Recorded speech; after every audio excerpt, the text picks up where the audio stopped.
Thank you so much. So today we're going to definitely talk about OCSF and the future of cybersecurity. The one thing I will say that cybersecurity is a very, very intense and deep subject. And the conversation that we're going to have today is going to talk purely about data formatting. By no means am I going to present anything to you that insinuates that I have a fully baked solution for cybersecurity. So with that, let's talk about what I've been working on over the past couple of months. So first of all, OCSF is a schema that is built specifically for cybersecurity. Now, AWS, companies like CrowdStrike, Splunk, Elastic have been involved in defining what this spec is. And right now, there's some stability to it, not really a lot of stability. And in doing so, you have to start thinking a little bit outside the box how OCSF is going to work with OpenSearch.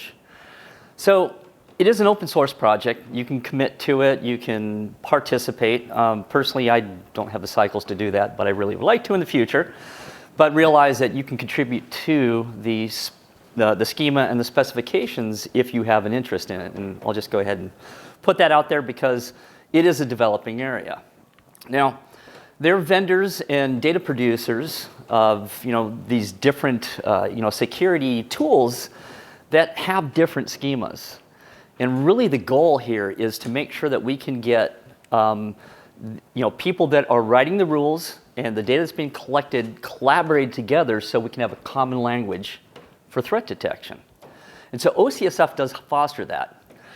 So how is it organized? When you look at it, and my first foray into, I'll talk a little bit about how I got involved with this, is that in the end, there's a lot of data structure there. And when you look at it, the classes, or the categories, I should say, are basically domain specific. And what that means is that when you start looking at threat and other bad actors in an environment, there are multiple things that can occur. You can have a process that in itself has a signature on it that doesn't match what you consider acceptable. And so system activity would be a category that would have a class that represents that, like things coming up in the CPU, what's their signature, what's the size, and things like that. Then you start looking across the board on the other categories like findings, and you look at AWS, and I'm a little bit partial to AWS because I work there, but when you look at the outputs that are generated, they're to the point where they give you enough detail that you can understand what's happening in your environment over time. So again, every category is going to have these classes to represent what the structure looks like. It's broken out across identity and access management. It's broken out across network activity, discovery, application activity, and remediation if you're into the later versions. Now, I'm going to talk specifically about 1.1.0 and the challenges that you have with trying to map a standard like OCSF into OpenSearch. So the other challenge that you have here is that newer versions do come available. And for whatever you do for the first pass at, if you are going to implement with OCSF, is that you have to realize you have to plan for change. And I found that out the hard way. So let's talk about it a bit. So how did I get involved with OCSF? A while back, I had a boss that said, Kevin, we have this thing. And this thing is, hey, we have an integration with OCSF. And we want Security Lake and OpenSearch to talk. And this was in the early stages in our beta release. And marketing wanted us to have this. Now, at the point in time when I started work on this, Data Prepper still not yet had support for a codec. And it still didn't support bringing in OCSF over Parquet. And those were developments that really I had to get ahead of so it could have something demoable to present to the customers that are looking and thinking about this area, which is the OCSF standard. And so we needed a really quick solution. So I pulled off my day-to-day job, which is a specialist solutions architect talking with customers and helping them build environments. And I put on my software development manager hat and software development engineering hat, which I did many, many years prior to coming to AWS. And I started digging into it. Now, what I found was the unexpected. So I found that it was incredibly difficult to figure out the mappings, and it took me a lot more time than I expected. But what I did come up with was a mechanism by which you can represent the OCSF schema inside of OpenSearch. Now, when you take a look at it, in OCSF, there's variant data structures. So I can't just say a common schema, and we'll talk about Elastic Common Schema here shortly. I can't say that one's going to solve all. But there are some underpinnings in the OCSF standard that really help us with how to visualize data and also how to detect threats within that data. So we got variant data structures. We got strict data types that sometimes don't map to OpenSearch. We have recursive data structures, which is the most important part here, because in some of these structures, you can, especially in the actor class, you can have links or deeper links to some of the activities that are happening across a threat. And so I really had to think about how do you overcome that. And so the final thing is the mutations. And when we first of all went in to upgrade to the latest, there were some mutations that caused my stuff to break. So people would ask me, why not just use ECS? So for those that don't know, the Elastic Common Schema is a Apache open source project that helps you lay out your data based on some common definitions and some common fields. But the thing is, it's not domain specific to security or cybersecurity. And the other thing when we start looking at the grander picture is that you only have limited database implementation, which is only confined to OpenSearch and Elasticsearch. And if you look at all the other products that are out there, we have relational data stores, NoSQL data stores that also have the ability to represent this data for analysis. Now, it is an open source project, which is great, but in the end, you still need to map your vendor data to the ECSF format. And if you look at the way that it's laid out on Parquet, which is, we'll talk about that here in a second, we're going to find that you can actually just take a real quick method call if you're using Java, and you will get the JSON document that will then map into your cluster appropriately. So when I looked at this, I just figured that I have to go ahead and map OCSF. Now, why use OCSF? First of all, it was built for correlation. And when we talk about correlation, we're not talking about the correlation engine and the security analytics plugin. We're talking about correlation of events over time. And many customers just start right there. Many people that are using OpenSearch start right there. Now, when you start digging into it more, it was architected for cybersecurity. And so this is when I started looking at it and thinking, I have to go this route.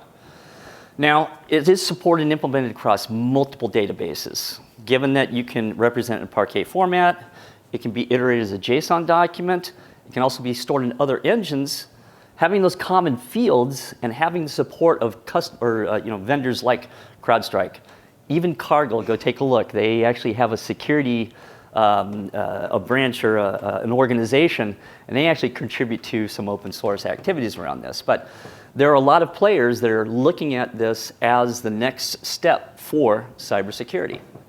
Now, for an OCSF implementation on OpenSearch, it effectively positions us in a really nice area. Things I want to call out is that we have a project that basically runs queries over Spark, and it's lovingly known as Flint internally, and we call it direct query externally. But what is nice about this is that you don't have to bring all of your data long-term into an OpenSearch cluster. And so the beauty of OCSF is that you can leverage other tools for long-term analysis of data. And you can focus on the near real-time analytics, 3 to 5 days, and you're not taking all of your money out of your corporate budget and throwing it away because you need the long-term retention of data in a highly available store. And so this is when the idea clicked in my head that this is probably where I should focus my efforts. Now, in the early days, I just pull out what I knew, Java developer, and Java doesn't play well with some short-term compute on AWS. And my idea was, let me go ahead and I'll use Lambda, I'll use the data producers, and I'll use vendor services, bring those in, read the data off of S3, and use Lambda and the Hadoop libraries. Now what I'll say is, don't do that. Lambda gives you 15 minutes to work on things, and some of the sizes of the objects can be up to 256 meg. Now, if you're building your own data lake writing to OCSF, guess what? You're going to fail in 15 minutes, and you're going to retry and retry and retry that object. So then you have to think about, how do I split this stuff out into smaller objects, which is yet another problem. But in the end, the 15-minute window would kill me. And jar files using the Hadoop and the Parquet libraries are 400 meg, just to let you know. Lambda only supports 100 meg, so you have to hand edit the jar files. Don't do that. Do not do that.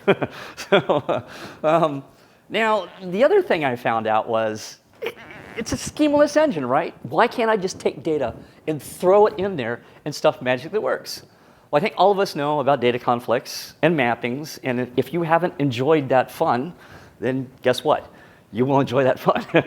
And so what I realized is that given that there are strict data types already, in the Parquet definition for OCSF, how do I just go ahead and map that stuff? Now, I decided that we needed to do component templates because there are shared data structures across these indexes. And I also decided that in doing so, I have to have a strict mapping, which means index templates, component templates, and the services that feed them have to fall in line with the data structures that I need. And what really helped out here is that OCSF has this concept of a base class. And part of what people call a SIEM is purely visualization and notification of events that are happening over a broader period of time and across all of your resources. You're not going to sit there by hand going, okay, I'm going to do 50 million alerts and look at X, Y, and Z and go really micro-granular details. So you need to pull up to the higher level, and you need this base event, which helps you define and categorize the velocity of events across these different categories and classes.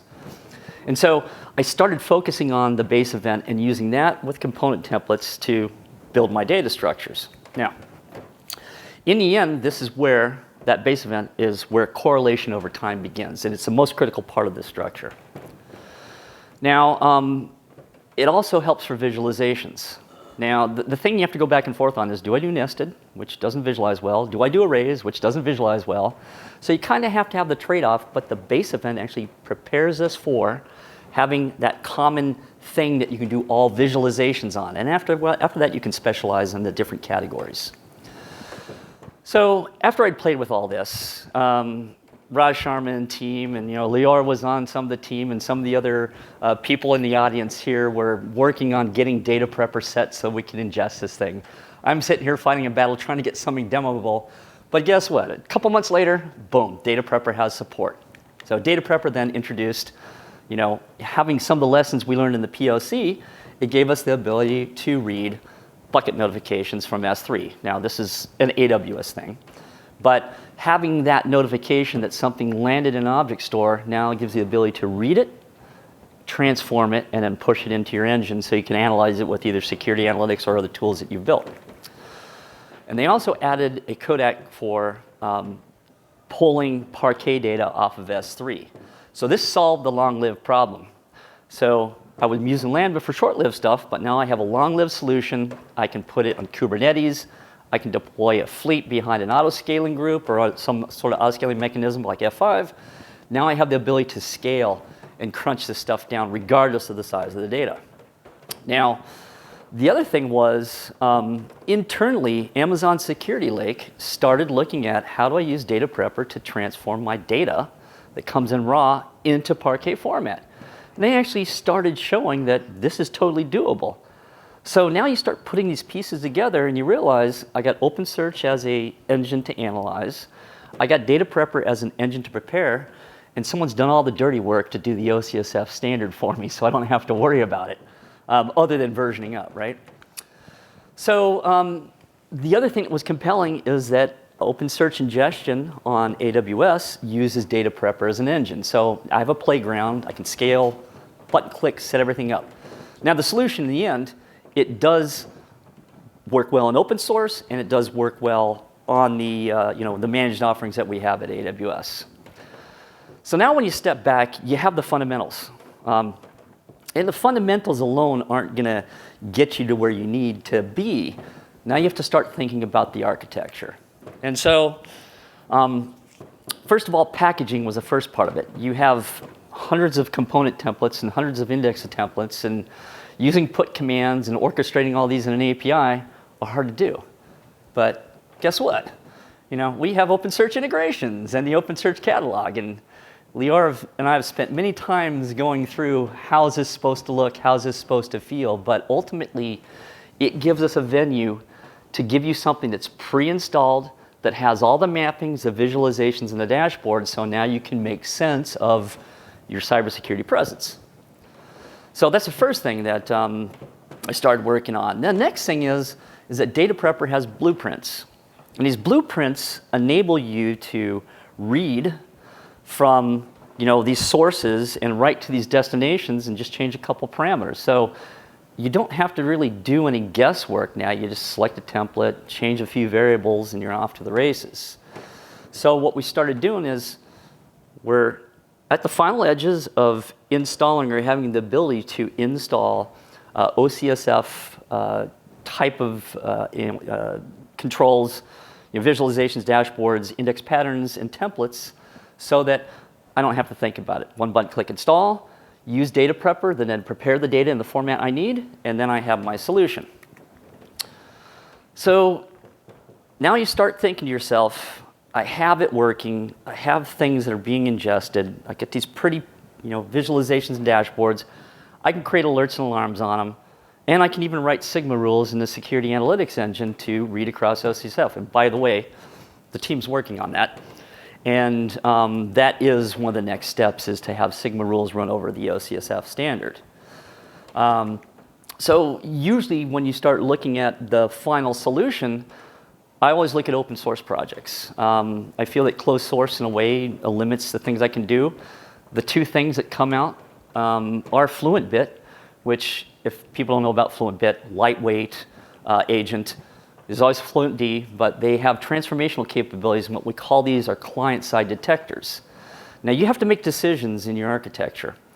Do I take all the horsepower and put things as a choke point in Data Prepper, even though I'm auto-scaling, or do I take that free compute I have at the edge, as free as you can get, and do I put all of my logic inside of the agents like OpenTelemetry or FluentBit or other sources that would go to Data Prepper? And so you somehow, when you look at these things, Data Prepper and FluentBit or Data Prepper and OTel are very, how do you want to say it, sympathetic, or they work together as a team to build that data and push it in for OCSF. So what we have now is FluentBit, other sources, or OpenTelemetry pushing to Data Prepper. You have your auto-scaling groups and either your clients at the edge or Data Prepper as a deployed fleet. And then you write to an object store, because within Data Prepper, we have that output plugin that can write to Parquet. And all you do is specify a schema, you write it to your object store, whether you're on Azure, whether you're on AWS, or whether you're on any other cloud provider that has an object store. And then you also, in the same, well, what would be a sub-pipeline basically, you write to OpenSearch also. And in there, the nice thing that I figured out is that in Java, you can do a toString on the OCSF data, and it gives you the exact pattern or the exact document that you need. And if you couple it with these mappings that I'm going to provide and the links I'm going to provide after this, then you now don't have to think about how do I do the mappings, and it's just basically a pass-through processor. And the only time you have to worry about writing rules is at the edge for things like Nginx or other data sources that aren't supported on the other side of the house. So now you have this engine called Spark that is an open source project out there. And the OpenSearch team made a decision to use that for the direct query /Front project. And what it does is it gives you the ability to connect into a Spark engine and to query data sitting on NS3. Now, finally, you can visualize this stuff with integrations. Now, when you finally look at it and you have everything all set up, then you have, and actually I should just go back here real quick here. You now finally have a platform that you can start thinking about, how do I bring the costs? And so, point of my talk was, what is the future of cybersecurity? Outside of solving the problems with detecting things, the biggest problem you find, and when I talk with many customers, is that the cost of these tools are quite expensive. But if you look at the data in a different way and you obsess on maybe, I know that 7-day windows are going to be, or 3-day windows, whatever your business needs are sufficient for me enough to detect real-time stuff. And I can deal with a longer running query over Spark, querying data on S3 in terabyte to petabyte scale. Now I don't have to pay for all this compute to store the data. And I can lean on object stores to solve my problems.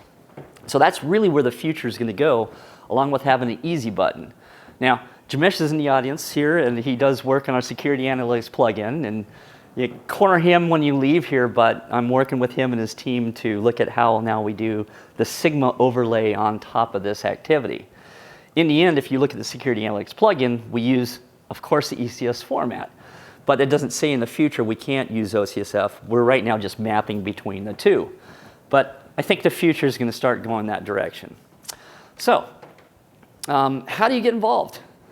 First of all, we have the OCSF project. You can look it up online. It's supported by many different customers and many contributors. And if you want to learn or actually foster and lead that effort, or contribute to leading that effort, you can get in contact with the OCSF folks. It's all open source, Apache 2.0, and Cloud Native Foundation, right? And you also have the OpenSearch.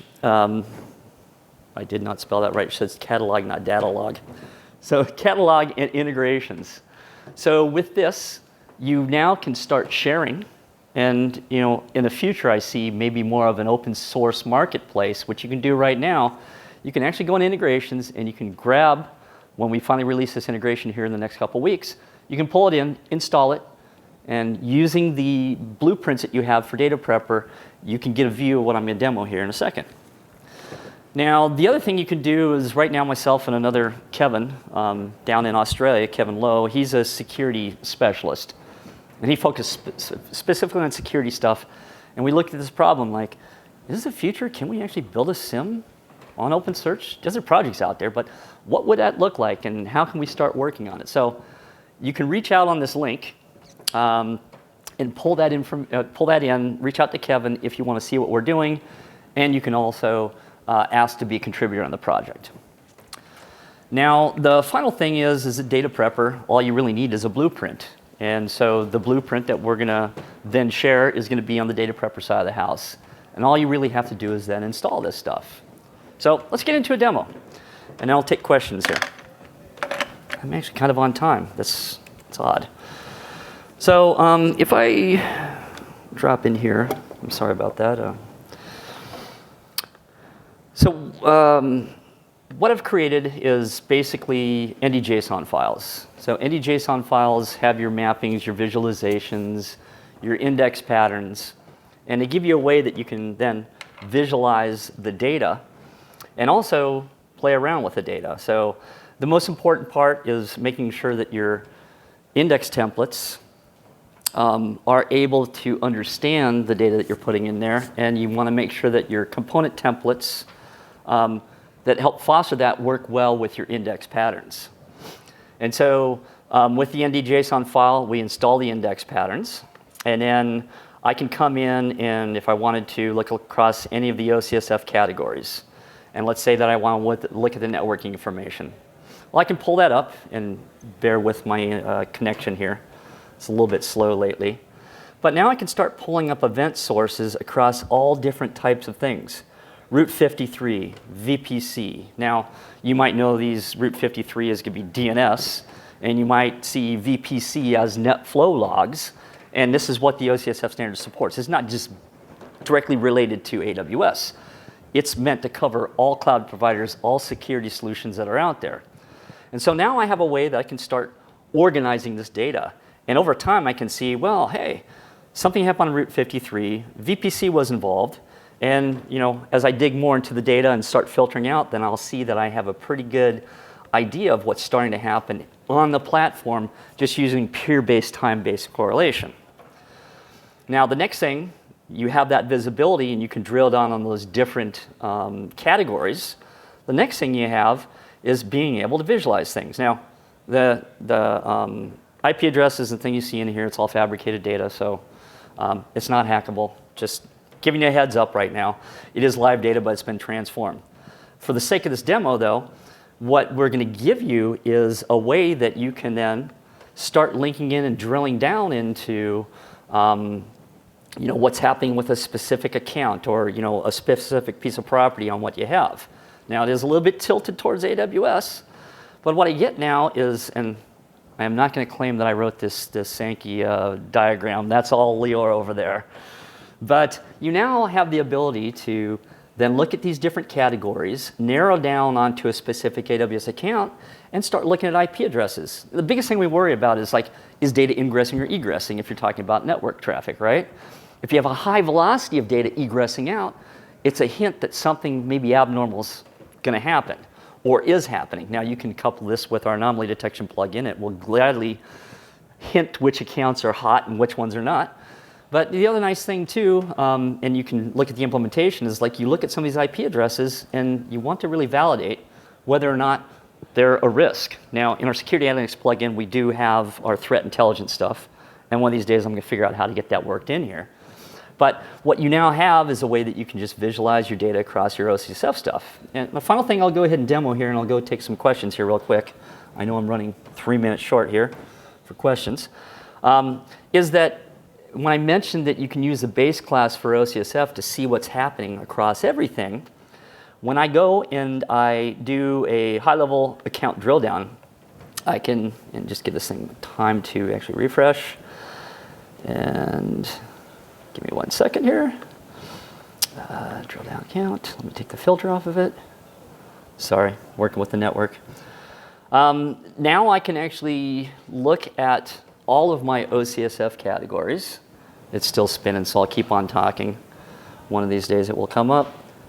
Give me 1 second. The demo gods are playing with me.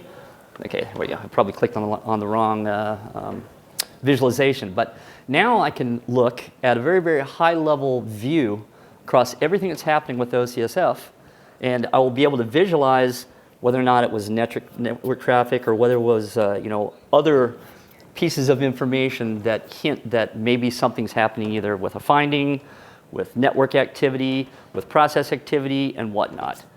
So yes, the network's not performing the best. Here we go. So now I can see that clearly across my accounts I have high activity around API calls, which is to be expected on AWS.